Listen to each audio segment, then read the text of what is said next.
네, 안녕하세요. 데일리아드 이슈 김전입니다. 시작 전에 구독과 좋아요 버튼 꾹 눌러주시고요. 그럼 1월 15일 데일리아드 이슈 시작하겠습니다. 먼저 기업들의 크고 작은 이슈를 알아보는 오늘의 테마 스케줄입니다. 네, 먼저 첫 번째 스케줄은 1월 금융통화위원회입니다. 시장에서는 코로나19 재확산세와 사회적 거리두기 격상 등으로 인한 경기 악화로 기준금리를 현행 0.5%로 동결했습니다. 자, 두 번째 스케줄은 삼성전자의 갤럭시 S21 사전 예약입니다. 삼성전자는 프리미엄 스마트폰 갤럭시 S21의 사전 예약을 오늘 9시부터 시작했습니다. 1월 22일부터 28일까지 사전 예약 고객을 대상으로 이 사전 개통을 실시한 이후 29일에 정식적으로 출시가 되고요. 갤럭시 S21 시리즈 출고가는 99만 9,900원부터 159만 9,400원 수준으로 책정이 됐습니다. 네, 세 번째 스케줄은 연말정산 간소화 서비스 시작입니다. 오늘부터 연말정산 간소화 서비스를 이용할 수 있습니다. 이번 연말정산은 공인인증서 없이 공동인증서를 사용해서도 본인 인증을 할 수 있습니다. 특히 올해분 연말정산에서는 카드 소득공제가 소비 시기에 따라서 80%까지 대폭 확대가 됩니다. 소득에 따른 소득공제 한도를 다 채웠다고 해도 전통시장과 대중교통, 도서, 공연, 박물관, 미술관 사용액은 각각 100만 원까지 소득공제를 받을 수 있습니다. 네, 지금까지 오늘의 테마 스케줄이었습니다. 네, 오늘 국내 증시는 코스피가 개인과 기관의 매수세에 장 초반에 3,180선을 돌파했습니다. 또한 조 바이든 당선인의 추가 경기 부양책 기대감에 국내 투자 심리도 함께 되살아나고 있습니다.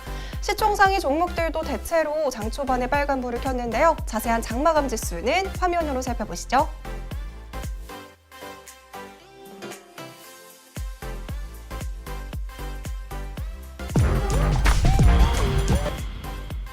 자, 이어서 오늘의 주식시장을 들썩이게 한 오늘의 특징주 살펴보겠습니다. 먼저 첫 번째 특징주는 지니뮤직입니다. 지니뮤직이 어제에 이어서 이틀 연속으로 급등세를 보였습니다. KT가 미국 자동차 업체 테슬라 차량에 이 지니뮤직을 탑재한다는 계획이 알려지면서 주가에 호재로 작용했습니다. KT는 이달 중으로 테슬라의 모델에 커넥티드카 지니뮤직 스트리밍 서비스를 적용하는 계약을 체결할 것으로 전해졌습니다. 네, 이렇게 되면 스마트폰이나 태블릿을 통해서 이 블루투스로 연결할 필요 없이 차량 인포테인먼트 시스템을 통해서 음악을 바로 들을 수 있습니다. 네, 또 최근에는 현대차 그룹과 제네시스 SUV 신차인 GV70의 지니뮤직 스트리밍 서비스를 제공하기로 했고요. 벤츠와 르노 삼성에도 서비스를 제공할 예정인 만큼 많은 수혜가 예상되고 있습니다. 네, 두 번째 특징주는 한화입니다. 한화그룹에서 태양광을 비롯한 신사업 분야에 대해 합작사를 설립하고 적극적인 인수합병에 나서는 가운데 한화그룹주에 대한 기대감이 쏠리고 있습니다. 최근 한화그룹 계열사들은 시트레가의 인수를 추진하면서 우주 위성 사업 등 미래 신성장 동력으로 기대되는 사업에 적극적으로 발을 뻗고 있습니다. 여기에 어제 한화에너지에서는 프랑스 석유기업 토탈과 태양광 발전 합작사를 설립한다는 소식을 전했습니다. 한화에너지의 태양광 사업 역량과 토탈의 자본력을 결합해서 이 미국 시장을 공략하겠다는 계획입니다. 한화에너지는 토탈과 합작 설립한 회사를 통해서 1.6기가와트 규모의 태양광 발전소를 지을 예정입니다. 미국 6개 주에 설치될 12곳의 태양광 발전소는 매년 30만 가구 이상의 전력을 공급할 수 있는 약 2조 원 규모의 프로젝트입니다. 이번 합작 회사가 미국 신재생에너지 시장에서의 안정적인 확장과 지속 가능한 사업의 교두보 역할을 할 것으로 기대되고 있습니다. 네, 세 번째 특징주는 SK하이닉스입니다. SK하이닉스에 두 가지 호재가 있습니다. 먼저 첫 번째로는 해외에서 대규모 자금 조달을 성공했다는 것, 그리고 1조 원 규모의 그린본드를 발행했다는 점입니다. 먼저 SK하이닉스는 환경과 사회, 지배구조를 뜻하는 일명 ESG 경영 가속화를 위한 친환경 사업에 투자하는 10억 달러 규모의 그린본드를 발행합니다. 여기서 그린본드는 환경 친화적 투자에 필요한 자금 조달을 위한 용도로만 쓸 수 있는 특수 목적 채권인데요. 이 글로벌 메모리 반도체 기업 중 그린본드를 발행한 경우는 SK하이닉스가 처음입니다. SK 하이닉스는 그린본드를 통해서 마련한 재원을 수질 관리와 에너지 효율화, 그리고 오염 방지와 생태환경 보건 등 친환경 사업에 투자할 예정입니다. 특히 반도체 사업에서 중요한 물 관리를 위해 신규 최첨단 폐수 처리장 건설과 용수 재활용 시스템 구축 프로젝트를 진행하는데요. IT 산업 전반의 탄소 배출 저감을 위한 다양한 프로젝트도 추진할 계획입니다. 이어서 대규모 투자 소식 전해드리겠습니다. SK 하이닉스는 전날 전 세계 채권 투자자를 대상으로 약 2조 7천억 원의 자금 조달에 성공했다고 밝혔는데요. 국내 민간 기업 가운데 사상 최대 규모입니다. 이렇게 친환경 사업을 위한 행진과 대규모 자금 조달 소식까지 전해지면서 장 초반에 3% 넘게 상승했습니다. 이후에는 상승폭을 반납하기는 했지만요. SK의 경영 행보에는 긍정적으로 지켜봐도 될 것 같습니다. 네 번째 특징주는 두산입니다. 이 두산 인프라코어의 중국 법인인 두산 인프라코어 차이나의 주식 매매 대금과 관련한 소송에서 대법원이 두산 인프라코어의 손을 들어줬습니다. 이 소송에서 두산 인프라코어가 졌다면 물어줘야 할 돈이 최대 1조 원에 달할 수 있었습니다. 하지만 대법원이 파기환송을 결정하면서 이 두산 입장에서는 한숨 돌리게 됐습니다. 이처럼 두산 인프라코어 매각 이슈를 두고 불확실성이 해소됨에 따라서 현대중공업 그룹의 인수 작업에도 속도가 붙을 전망입니다.